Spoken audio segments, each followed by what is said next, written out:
Alright, and good evening, folks. I thought I got rid of that transition.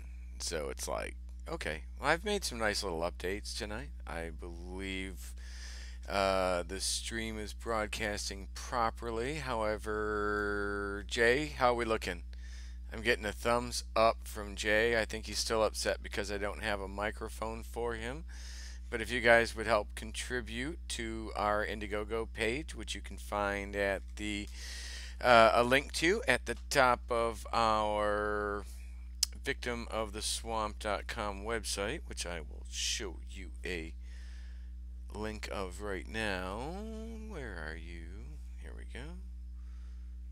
And there. Oh, maybe no, I'm not going to. Oh, yeah, there we go. All right.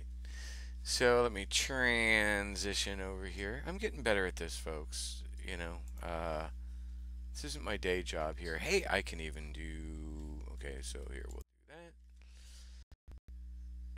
I thought I got rid of that transitioning thing, but I guess not. I did on this one, though. So this is victimoftheswamp.com.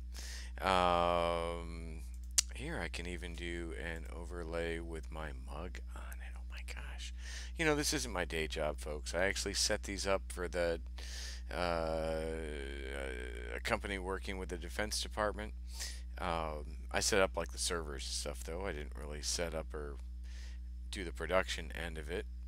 But we've been coming along for the limited resources that we have here. I'm talking resources, I mean both financially and with computer hardware. We really have this operating incredibly smooth. Wow, I'm using about 16% of my CPU, and if you knew how pathetically small this CPU was, you'd be going, hey, how the heck did you do that?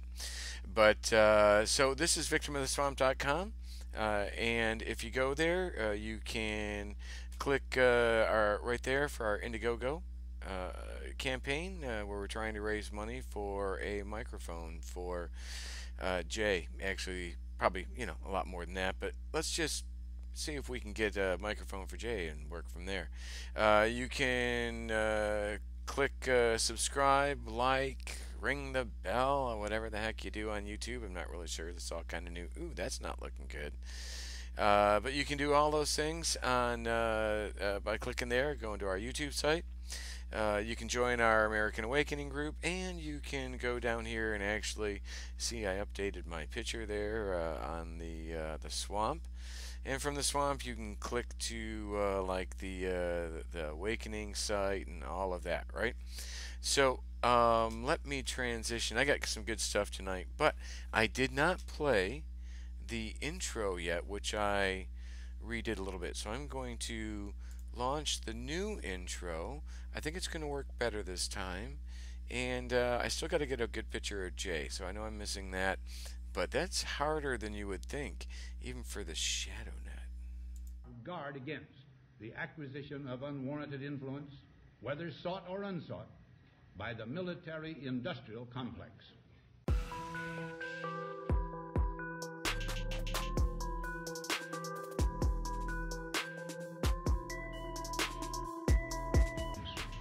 Our toil, resources, and livelihood are all involved. So is the very structure of our society.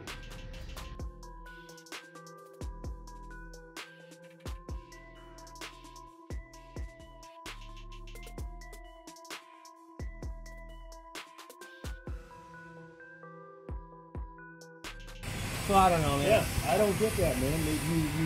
They go through all this trouble to get here and then come here and vote Democrat.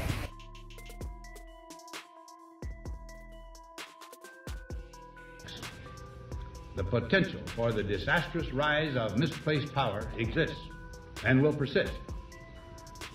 We must never let the weight of this combination endanger our liberties or democratic processes. We should take nothing for granted. Only an alert and knowledgeable citizenry can compel the proper meshing of the huge industrial and military machinery of defense with our peaceful methods and goals.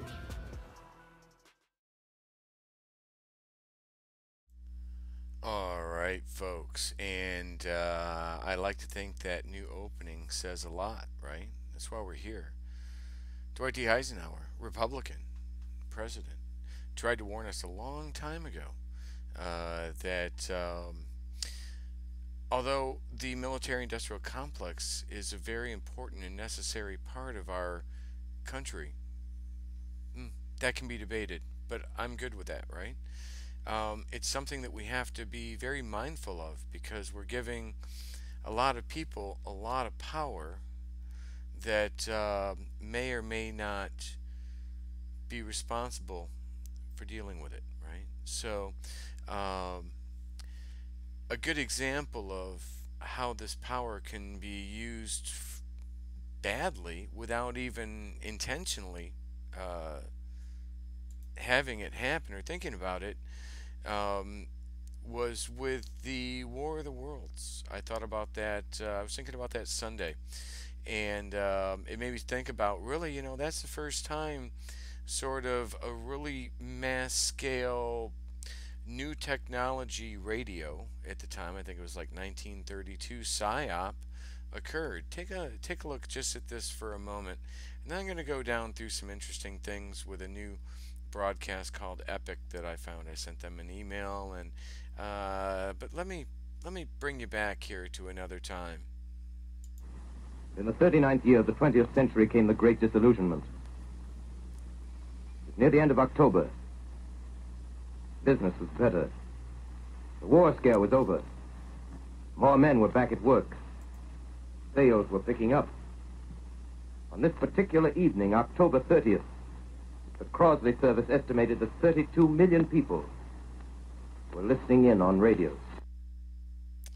All right, so that was part of his broadcast. It had a tremendous impact.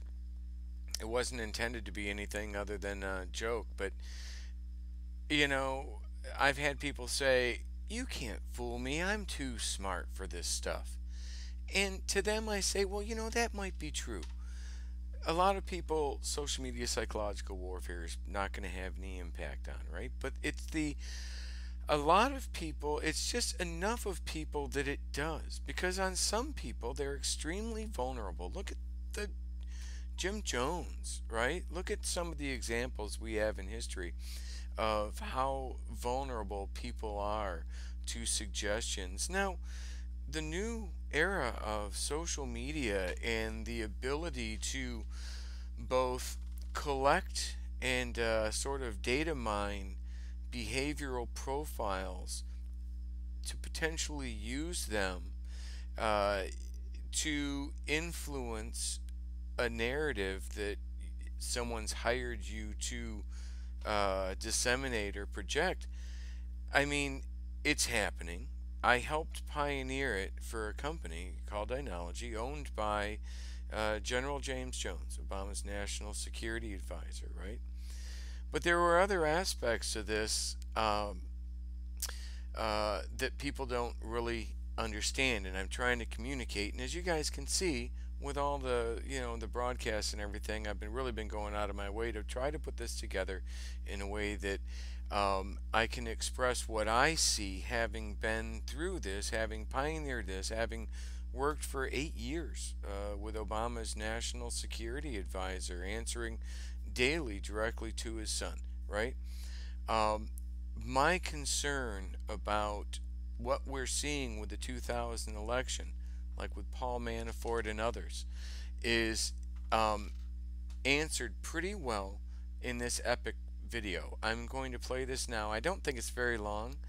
I don't know the legitimacy of the source, and to be absolutely honest, if I were to build out an IIA influence site that was really compliant with U.S. law, and I even wanted to have government funding for it, this would check pretty much every box for that. So I don't know about these guys, but then again, maybe they're one of the good guys. So I sent him an email. I found this to be very closely relating to the people and the story behind the ShadowNet and my story. So here you go.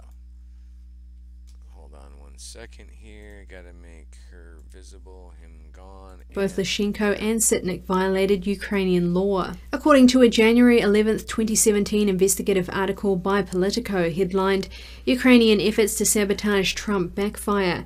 Democratic operative Alexandra Chalupa had been investigating Manafort and his work in Ukraine since 2014. According to an October 16, 2018 report in the Kiev Post, Chalupa said she first came across Manafort after she organized a meeting with then US President Barack Obama's National Security Council and leaders of Ukrainian American organizations in January 2014 to brief the White House about the Euromaidan revolution that drove President Viktor Yanukovych from power on February 22, 2014. In late 2015, Chalupa expanded her research into Manafort to include the Trump campaign and possible ties to Russia. In January 2016, Chalupa informed an unknown senior DNC official that she believed there was a Russian connection with the Trump campaign. Notably, this theme would then be picked up by the Clinton campaign in the summer of 2016. Alright folks, so what we have here is an IIA op, in my personal opinion. This woman, I can almost guarantee you, is you're going to look not very far up the chain through whatever organization she's working with, and you're going to find, in my personal opinion, payments, checks, some sort of influence, some sort of remuneration for pushing these narratives. I mean, this lady's working for her money, right? She's listed there as like a political, person, but I'm telling you right now, she's pretty much representing herself and acting through the DNC as sort of an operative, like a spy, right? But literally an IIA operative, right? Those are absolutely things you're going to be looking for. But I also absolutely played that one out of line. I don't know why I chose Epic 2 when Epic 1 would have obviously been the first one. So I'm going to play this, and imagine you had seen this first to go along with that, right? Hold on one moment here. Let me dim that, click that. Correct one, yay. Well, Special Counsel Robert Mueller has concluded there was no evidence of collusion between the Trump campaign and Russia. Some of the key people in creating the Russia collusion narrative themselves have ties to a foreign nation. Both the Democratic National Committee as well as Fusion GPS, the company hired by the DNC and the Clinton campaign to research the Trump campaign, were using Ukrainian sources in their efforts to discredit Trump. Sergei Lyshenko, a member of the Ukrainian parliament, was a common thread involved in Democratic opposition research efforts into Trump campaign chairman Paul Manafort. Lyshenko, along with Artem Sitnik, the director of Ukraine's National Anti-Corruption Bureau, was responsible for publicly disclosing the contents of the Ukrainian Black Ledger, which implicated Manafort to the media. Lyshenko also served as a source for various individuals, including journalist Michael Isikoff and DNC operative Alexandra Chalupa. In addition, Okay, folks, so are you starting to find a large connection between foreign and American journalists and the Russian connection, even the Ukrainian connection with Michael Isikoff, right? Which, if we go back to what I discussed the other day, actually I'm going to go back there, although I don't think, I'm not really prepped for it. I can get there pretty quick. I'll go there before switching to the page so it doesn't look so not pretty. But let me go back to this, alright? I need this to be understood. Okay, okay, IIA. Alright folks, that's loading up. Let's transition you now. Do we give you the one with my mug on it? Yes, we do. Okay, so this is... Hey Jay, how do you like this? People can see me, and I can talk about the webpage at the same time. Are you happy with that? Very good. So here we go. So let me show you here for a second. Okay, well this is my IIA memorandum showing that September 12, 2008, I was in Baghdad, Iraq. This is from the chief of the Interactive Internet Activities Branch. To make clear, it's been my distinct pleasure to serve as a direct supervisor for Mr. Berge from 28 December 2007 through 12 September 2008. During that time, Mr. Berge served as the lead technical director, directly supporting a classified Department of Defense Information Operations Program, an information operations program for IIA. Now, when we go to the IIA policy memorandum, you understand why you start to see my concern with everything we're seeing in the Ukraine, with Obama election officials, National Security Advisor, National Security Council people from 2014. I mean, all of these people are that are coming out with the Ukrainian connection, with Paul Manafort. Now, none of these people have anything to do with Trump. This all goes back years before Trump. This goes back to 2007 when Manafort was working with our company, the company I was building this for, the ShadowNet for, when he was our partner at that time. So no, this goes back well before Trump. But as you can see, the Deputy Secretary of Defense in 2008 or June 8th, 2007, pardon me, memorandum for secretaries of the military departments, Chairman of the Joint Chiefs of Staff, blah, blah, blah, blah, blah. Subject, policy for Department of Defense, DOD, interactive internet activities. I am not releasing classified information here, folks. This is an unclassified DOD policy paper put out online. You can get it yourself, right? And very easily Googled, and that's the DOD, the PDF file for it. That'll Google straight to it. Now, you got the definition. The policy defines interactive internet activities as the use of a system accessible via the internet, which allows for two-way communications, e.g., email, blogs, chat rooms, and the internet and internet bulletin boards in a timely, if not real-time basis, as opposed to a system in which information flows only one way. Flowing only one way, for an example, would be dropping flyers out of planes, which was exactly what we were tasked to do.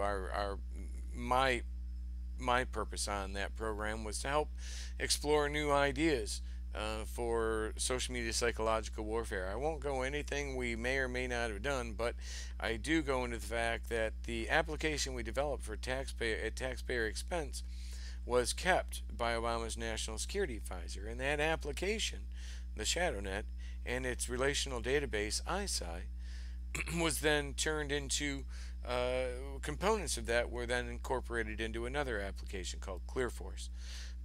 I want to go into that a little bit more here in just a moment. I'm actually going to be running over my 20-minute thing. I felt rushed with that, and this is pretty good stuff, right? Because you're going to like this, how this works out. So I am now going to play a Dan Bongino thing. Oh, wait, I want to do one more thing here on this, right? So that's the authority. Okay, definition. The policy defines. Okay, I read that. Purpose, interactivity, shape the environment, support the military. Okay, so we go down here to content. Interactive internet activities within scope of this policy will be accurate and true in fact and intent. Under Secretary of Defense for policy, will coordinate with the Department's interactive internet activities with the U.S. Department of State. Combatant commanders will coordinate interactive internet activities with the U.S. ambassadors as appropriate. Media, combatant commanders and ASD PAs will ensure that only public affairs personnel engage in interactive internet activities with journalists employed by media organizations, including news websites, online bulletin boards, and blog sites affiliated with news organizations. Some individuals and websites not affiliated with established news organizations have become recognized news sources for larger audiences. And it kind of reminds me of that Epic thing, the way that's being described, and but we don't know about that. Let's see if they respond and actually look into this. That would be cool. Only public affairs organizations may engage such designated individuals and websites.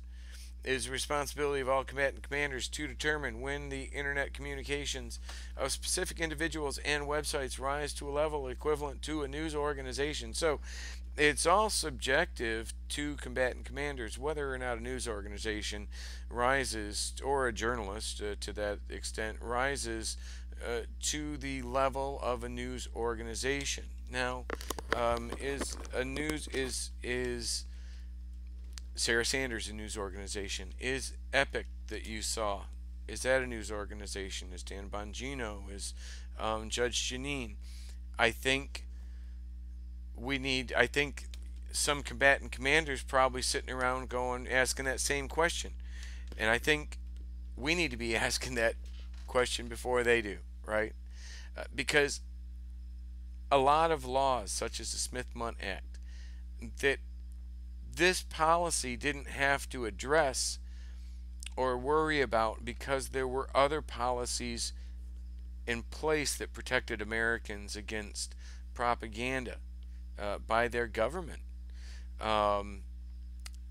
That was the Smith-Mundt Act. There were other acts as well. There were other statutes as well, even like sedition and things like that. But I'm not an attorney. I'm not going to go into that.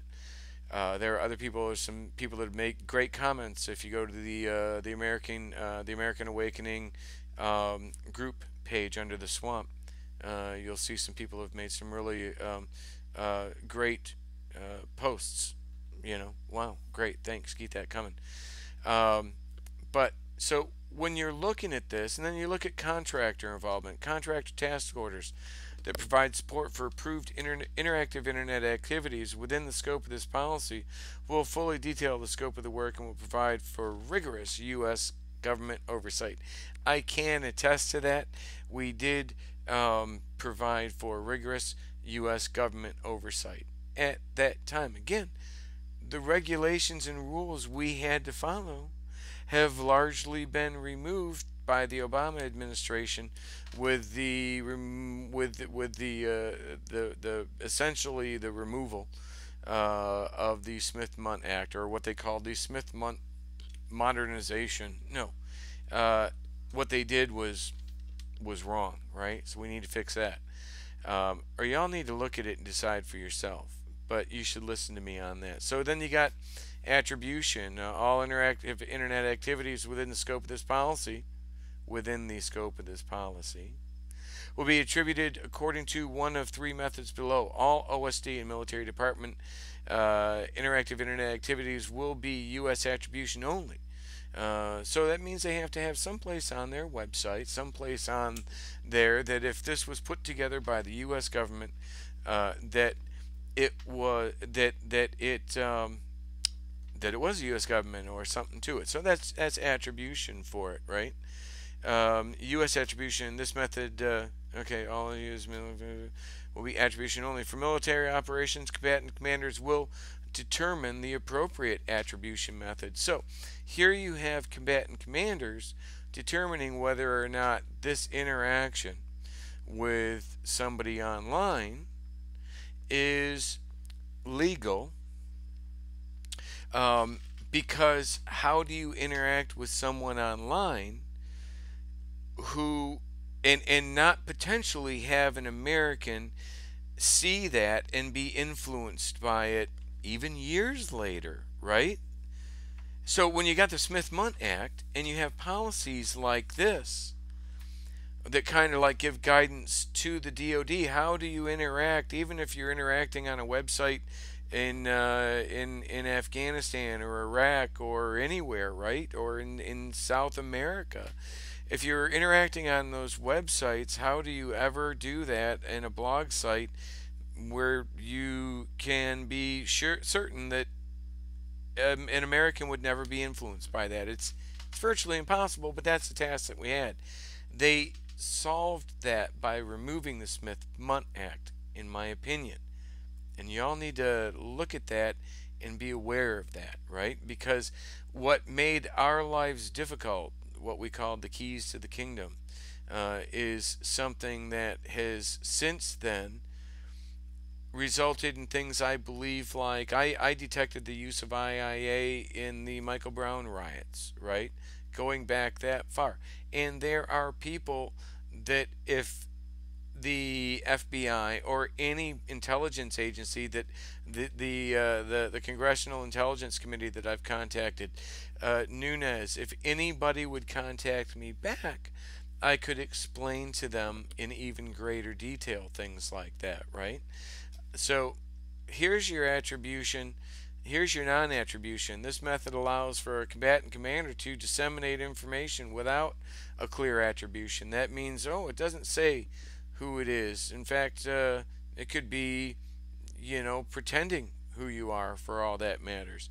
When asked if the U.S. government or DoD is the source of the specific activity, the DoD will acknowledge its involvement as soon as operationally feasible, as determined again by the combatant commander. If a combatant commander believes that it will not be necessary due to operational considerations to attribute the internet activity to DoD, he will request an exception to policy.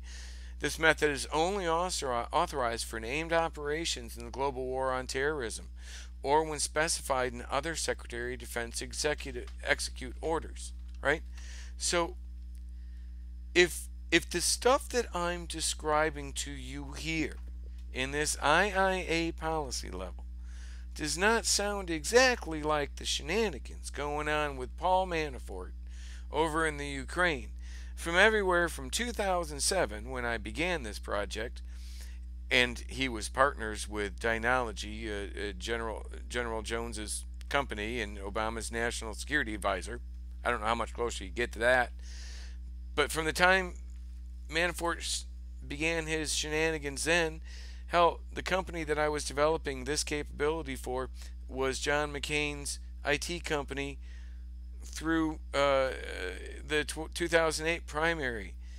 And if this is all becoming confusing to everyone, trying to keep track of who's on what side, it's not about sides, people. It's about a bigger wine cellar, all right? It's about that bigger boat. It has nothing to do with politics. In any of the several articles I've read, Washington Post, New York Times, that have been discussing Manafort, Davis's, Greg Craig, Obama's attorney, all of these people, man, they win their elections over here in the U.S., and then they go and they ply that trade using the same techniques that they developed here, which I believe, in Paul Manafort's case, was the ShadowNet. The tools that I built on a DoD contract for Obama's national security advisor at taxpayers' expense, which was kept by Obama's national security advisor as his company's intellectual property, and promoted, which I have the flyers online, for the use in influence operations commercially in the United States. I don't know how I can be any more clear to you people. And again, Paul Manafort was our partners this whole time. We were the IT company for John McCain's 2008 primary. What part of this aren't you getting? Let me go on here. I've got something, and I'm going beyond the 20-minute thing today. I don't care. I was so stressed about trying to make sure that I squeezed everything into 20 minutes last time. I didn't enjoy it, and I don't think I provided as good of information as I could otherwise. So let me switch to video overlay with Windows. Let's go video overlay. There we go. And one more here. Okay, Bongino.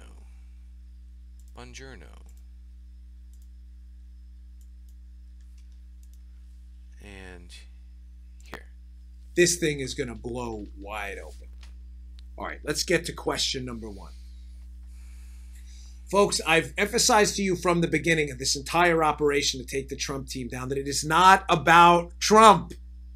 Please understand the Spygate, Obamagate scandal is bigger than just Trump. The fact that Trump was spied on is horrible, and his team, we know that.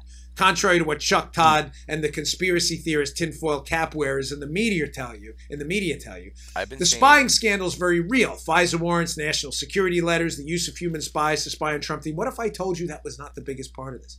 That the biggest part of this was an ongoing scandal to abuse the NSA database, to abuse unmasking, to abuse the weaponized power of the intelligence community for political reasons, like not exactly intelligence what and national I've security been ones. saying. That's the scandal.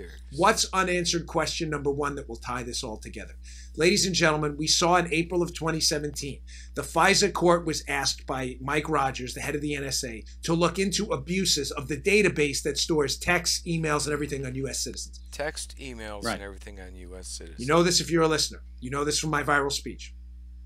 There are redacted components of the report that's now public, released by the FISA court that looked into this. To be clear, government's abusing a database which has your emails. It's as simple as that. Simple as that. The FISA court looked into it, said there's some scary stuff going on here.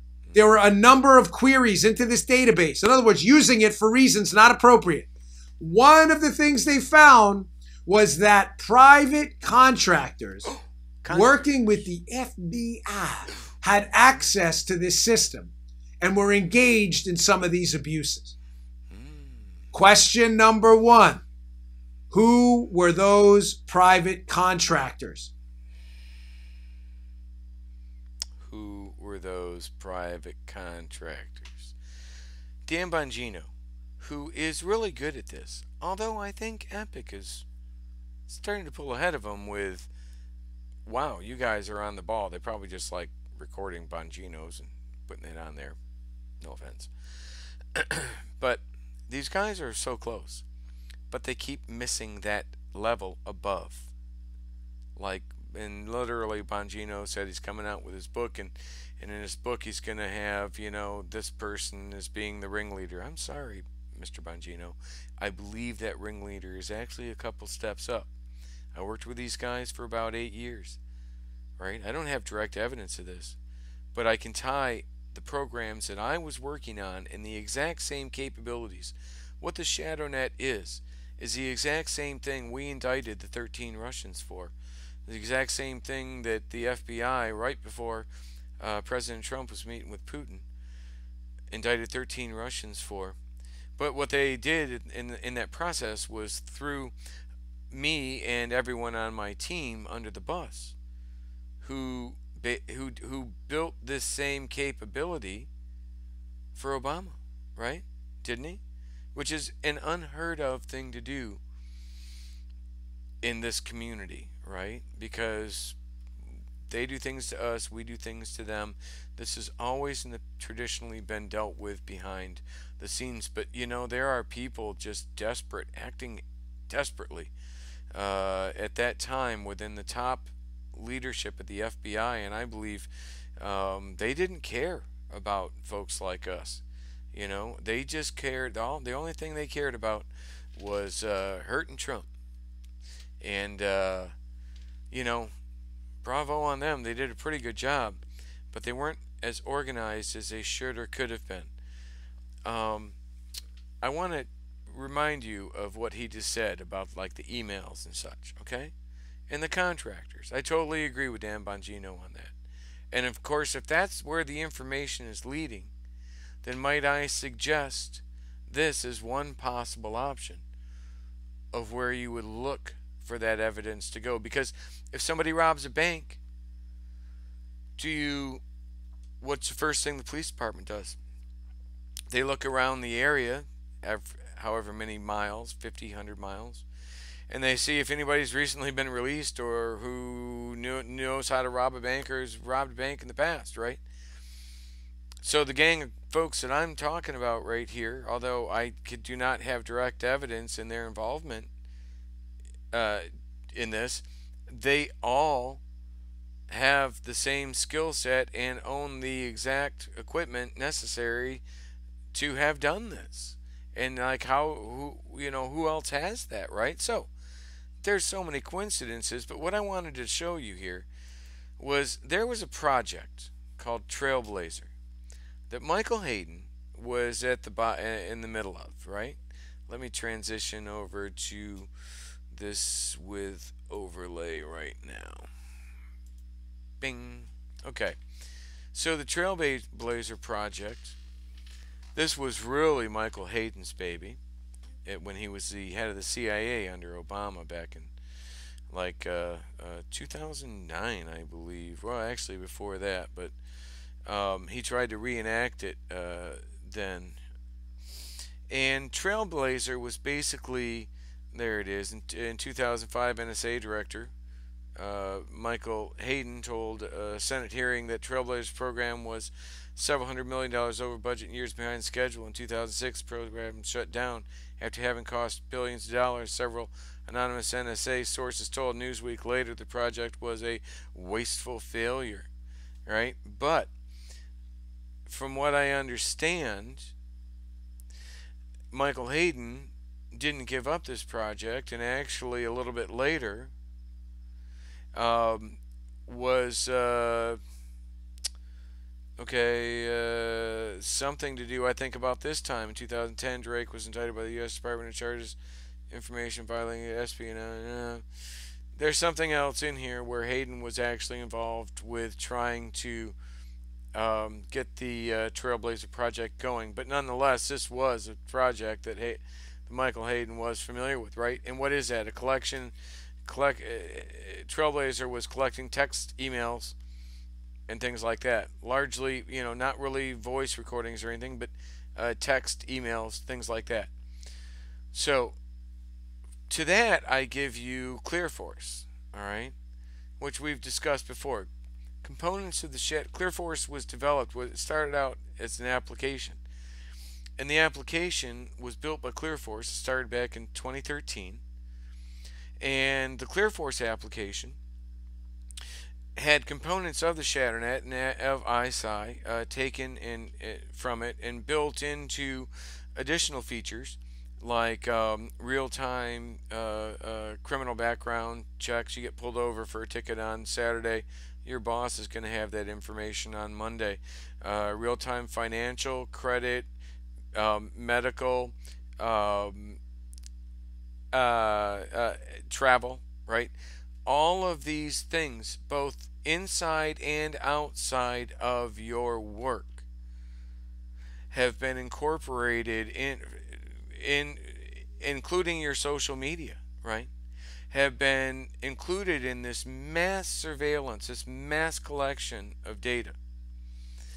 And an artificial intelligence application then predictively determines, based on behavioral models it's created about each of its individual targets, which could be tens of thousands of targets scanned looking for a few particular individuals with very specific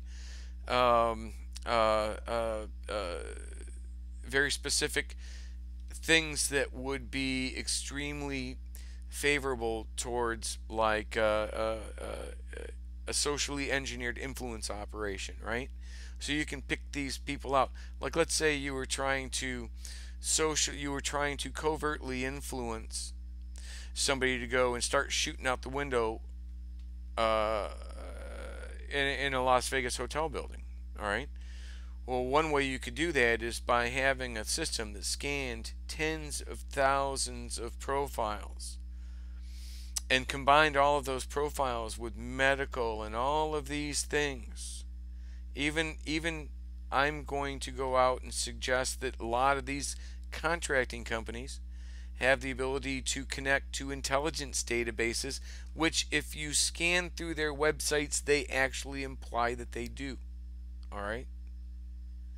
Now what I'm going to show you here is, well, let's just let this run through. Let this scan through. What does employee risk look like? ClearForce reveals your potential threats. Damn it. Why does it do that? Continually protect your organization from insider risk. real-time alerting of high-risk behavior outside the workplace. Outside the workplace. They're monitoring your high-risk behavior. They're monitoring all your behavior and then alerting when high-risk behavior. I mean, let's face it. You don't just have something that only detects when there's high-risk behavior. It has to continuously monitor your behavior, and then when something peaks, meets a threshold, then it becomes high risk. Outside the workplace. And of course, inside the workplace, right? And here we go. Be proactive. So, what people don't understand, right, is who this company, who owns this company, who built this company, right? So you're looking at Trailblazer. We already know, if you take my word for it, that which, I've literally have asked to and given this, I've literally given this information to an intelligence committee. I've literally given this information to the Inspector General of the Department of Justice under penalty of, like, perjury, under penalty of being thrown in frickin' federal prison if you're lying, right? So I've given this exact information, and I've got that posted on my website where I've given that exact information. So if you believe what I'm saying and components of ShadowNet were incorporated into this, then would it be too hard to believe that components of Trailblazer, which is the mass collection of emails and text messages, was also incorporated into that? And would you believe that a company like this, a contracting company, whose board of directors consists of Thomas Blair, he is his newest business is Medical Payment Exchange, right? Mr. Blair has founded and developed 4 successful healthcare companies. Remember I said, real-time access to your medical records? I'm not saying that he's giving them access to the medical records, but I'm saying a company that's the next person down on the board of directors is Obama's National Security Advisor, former NATO Supreme Allied Commander, General James Logan Jones, former United States National Security Advisor to President Obama and retired United States Marine Corps General. During his military career, he has served as Commander, United States European Commander and Supreme Allied Commander of Europe from 2003 to 2006, and as 32nd Commandant of the Marine Corps from July 1999 to January 2003. Unfortunately, what it leaves out there is that he started a military industrial complex contracting company around 2000, 99 or 2000. In fact, just before, I think it was just before 9/11, right? So his family, while in those positions, has been profiting from contracts. Just think, when you're looking at integrity and whether or not these people should be having access to this data or would be abusing their authority, keep that in mind. Next we have down, I answered to Jim Jones, his son Jim. I answered to Jim directly for 8 years when I was with Dynology. Spoke to him almost daily when I was in Iraq working on the IIA program. General Michael Hayden, our good old friend Hayden with Project Trailblazer. Like I said, if you believe that they incorporated components of the ShadowNet and ISI into the ClearForce application, which describes everything I've described from the ShadowNet and ISI, it describes in here, go through it, it describes in here that they search emails, they search social media, they search everything. And when these people are the ones that are the owners of it and in charge, think of what access do they have. What kind of access does Michael Hayden and General James Jones have to, let's say, the president of Facebook, right? What about this guy, Thomas Miller, risk management, blah, blah, blah, ALI. Okay, so this guy, ALI Solutions, JP Morgan's, Chase Card Risk Management. So this guy's definitely interesting. Oh, here we go. The Honorable Ellen Tauscher. I don't know how honorable, but okay. The Honorable Ellen O. Tauscher served from January 1997 to June 2009 as a member of the U.S. House of Representatives from California's 10th Congressional District. So, I don't know what political affiliation she was during that time in California's 10th Congressional. It ended pretty much when Obama went into office there. But in March 2009, she was nominated by President Obama, subsequently confirmed in June 2009 as Undersecretary of State and Arms Control and International Security, where she served until February 2012, right? These are all the same people. These are National Security Council people. These are all I'm telling you, right? So what's this guy? Chief Executive Officer of Blue Water International, high growth company. So he's a money guy. Executive. Here we go. Executive Officer and President of TransUnion LLC.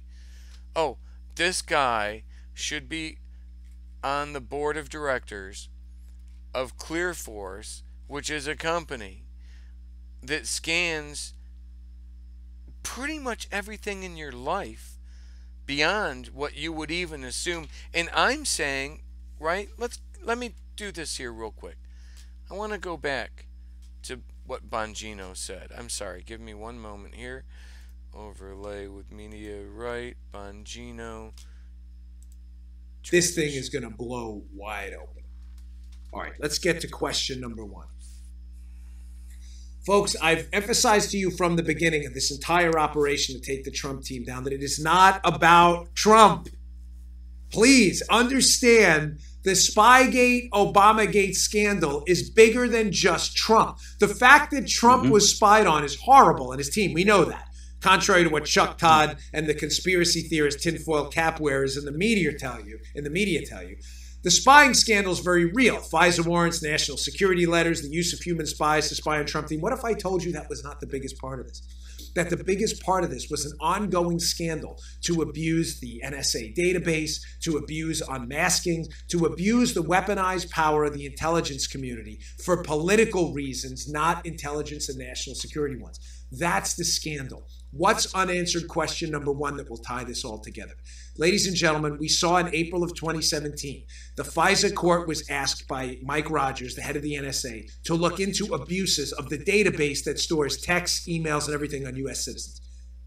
Right. You know this if you're a listener. You know this from my viral speech.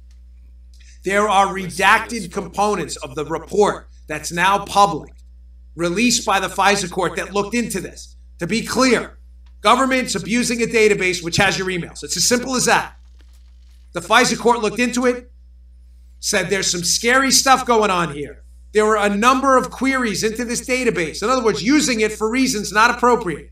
One of the things they found was that private contractors working with the FBI had access to this system and were engaged in some of these abuses.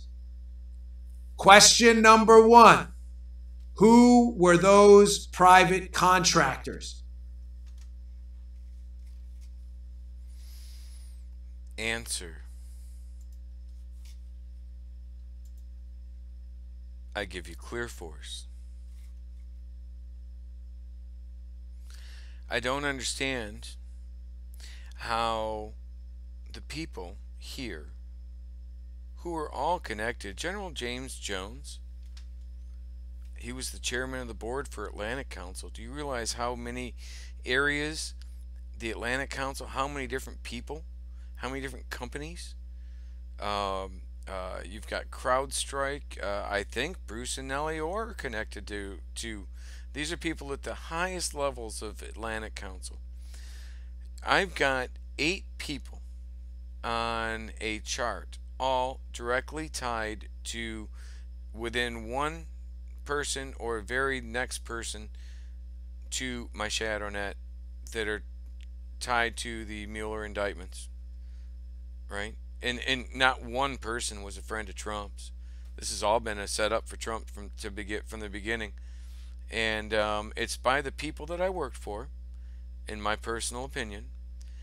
I'm trying to get this message out.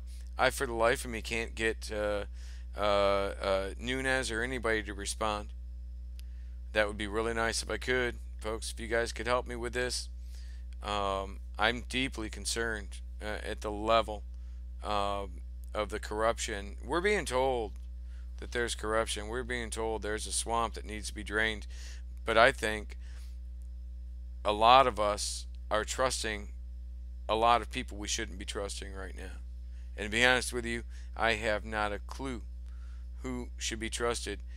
How can I, hell, like, why would you even trust me? I have no idea.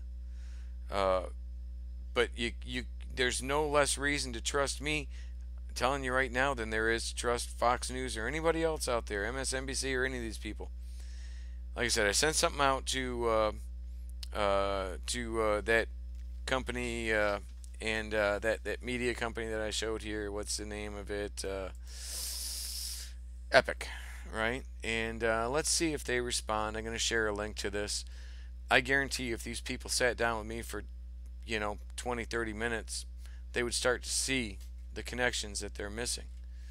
Because when you're looking at people with access, listen, I've worked contracts where we've handled the databases. I handled the databases for the government contract in South Korea working for Dynology. I was fired, I was quote unquote fired, after I submitted a report of fraud, waste, and abuse. I refused to give access to a GS-14 to a classified, administrative access to a classified network, because he didn't have the appropriate memorandums or authorization. It was my job. I was an information assurance security manager officer, and that guy screamed and yelled that I was going to be fired so loud that the guy next to me heard. He and I both submitted an official claim of fraud, waste, and abuse. The next day, that person working with senior people in USFK J8, which handled the comptroller's office in South Korea, handled the transformation and relocation, $10 billion in funds we handled, and these people had me removed.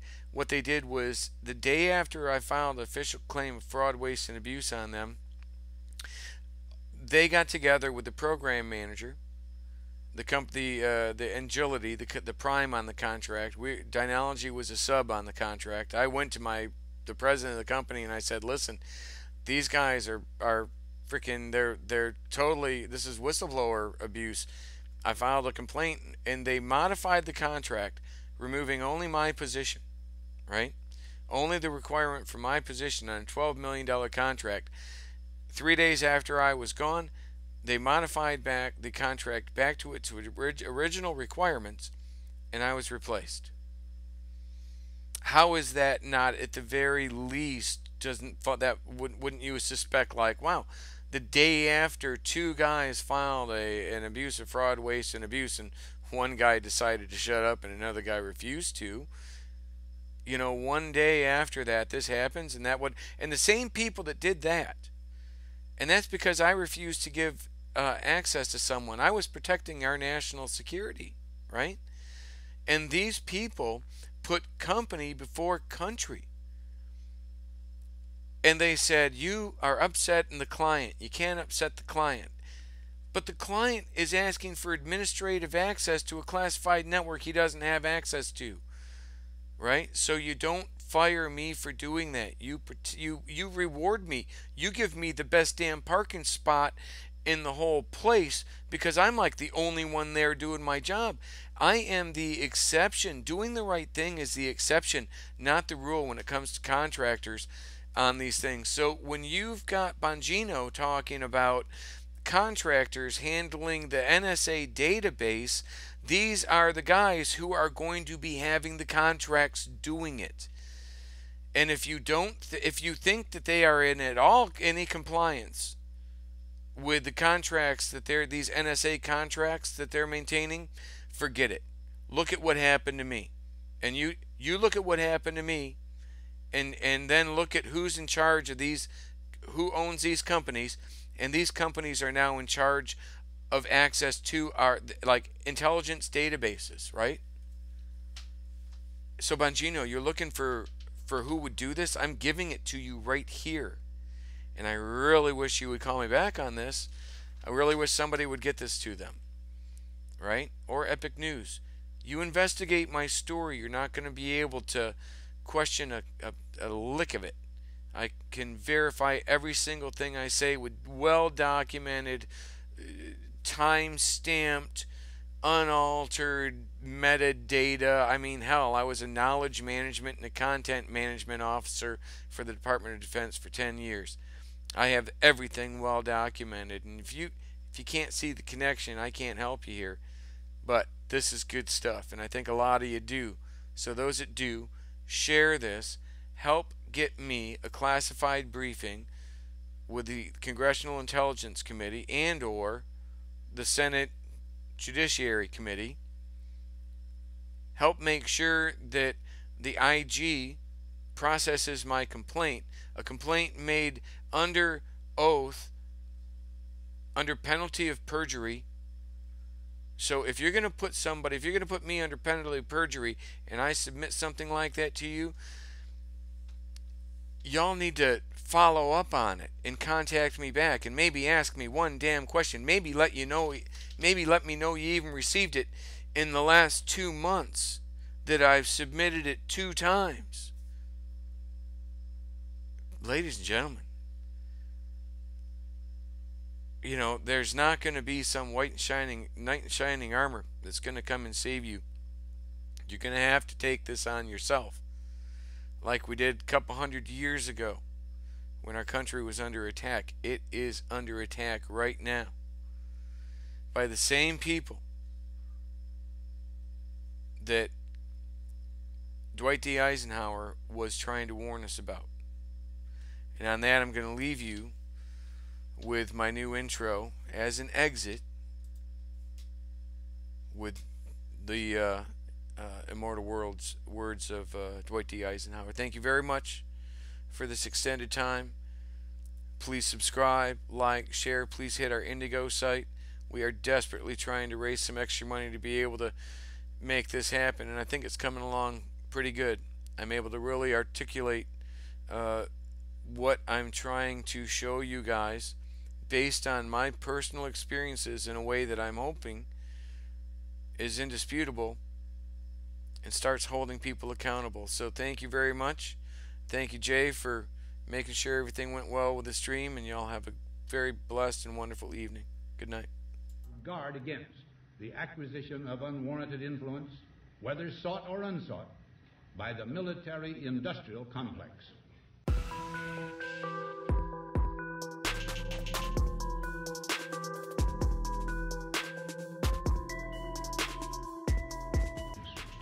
Our toil, resources, and livelihood are all involved.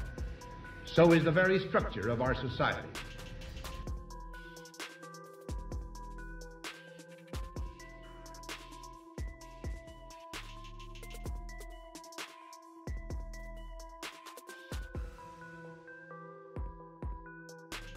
Well, I don't know, man. Yeah, I don't get that, man. They go through all this trouble to get here and then come here and vote Democrat.